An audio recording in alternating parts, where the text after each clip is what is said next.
You're exploring an abandoned building by yourself. You feel alone, but you're not alone. Yep, I hear him. He was towards us. Were you aiming down the hall? No.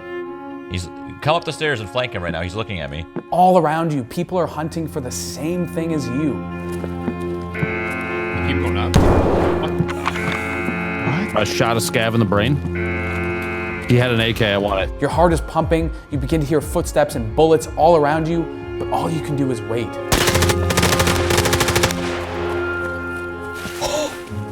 One bad move and everything is gone.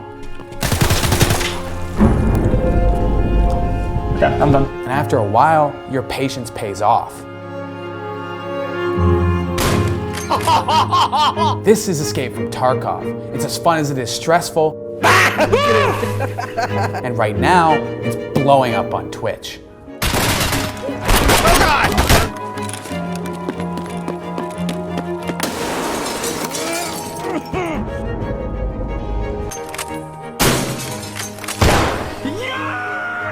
I'm not gonna lie, man. This game is kind of sick. All right. This game is pretty sweet. I get it. So Tarkov is basically a hardcore military sim made by Russian game studio Battlestate Games. Set in a war-torn fictional Russian city, Tarkov drops you or your squad in a map filled with enemy players and NPCs. You can either play as a scav, entering the map with nothing to lose, or play as a PMC, kitting up with their own gear. Either way, your goal remains the same. Reach one of the map's extraction points, taking down and looting enemies along the way. Tarkov's origins stem from Battlestate Games studio head Nikita Boyanov. And I'm Nikita, yeah.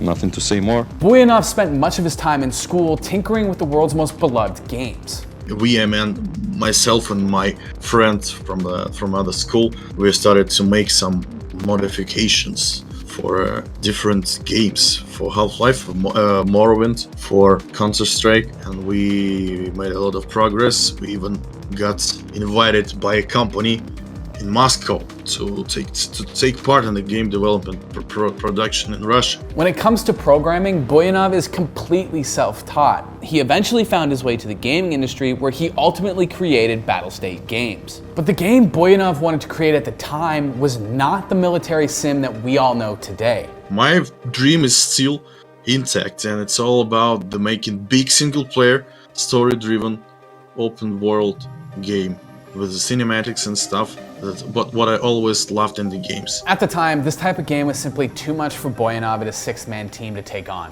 especially without outside help or money. So they went to work on another game instead.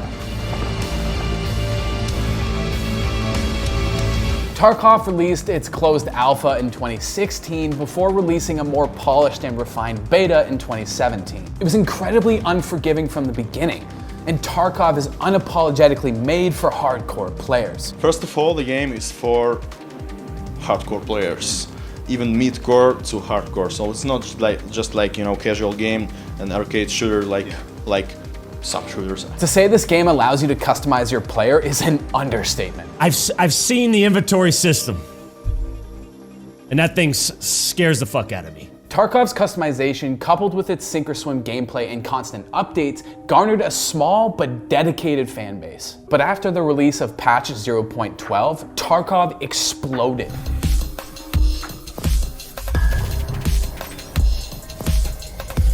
I dig it.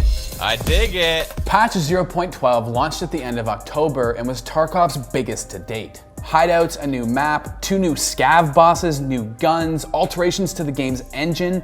They even messed with the grass. Tarkov leveled up, and soon everybody wanted to play the new patch. Holy shit, that was nice, dude. Let's go. Tarkov, baby. Point 12. Tarkov has been popping off on Twitch, becoming the most watched game on the platform over the last few weeks. Streamers like XQC,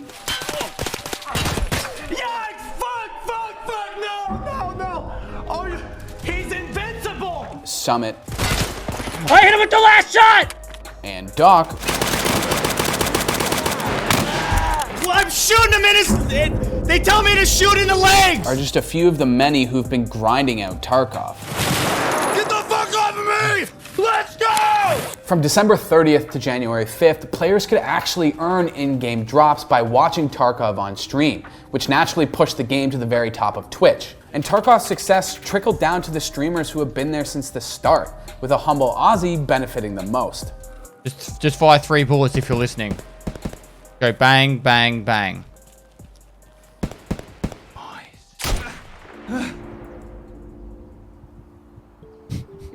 During this period, Pestily became one of Twitch's biggest streamers. The guy was averaging at least 18,000 viewers, even hitting over 100,000 a few times. 33,000 viewers. So running an ad now is $330.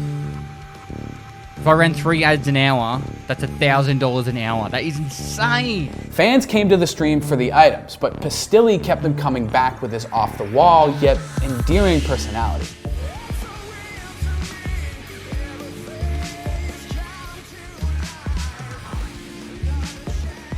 And in good guy fashion, Pestily is giving back to those in need. I've teamed up with Starlight Children's Foundation.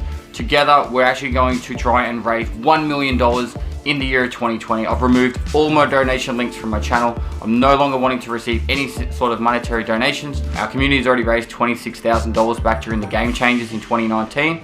And we're gonna go hard at it this year. Tarkov wasn't made by a legendary studio like Epic Games, nor did it have the backing of a huge publisher like EA. Instead, Tarkov is built off a strong community of players who championed their game and took it to the top. We do not spend any money for the PR campaigns like we and the secret is very simple. This is an interesting project, and we have a lot of interaction and cooperation with the people who really loves the game. Tarkov put the hardcore players first, and it finally paid off. Thanks for watching. If you want more content like this, hit the sub button and ring that notification bell. For unique bite-sized videos you won't find anywhere else, hit up our Instagram, Twitter, and Facebook pages.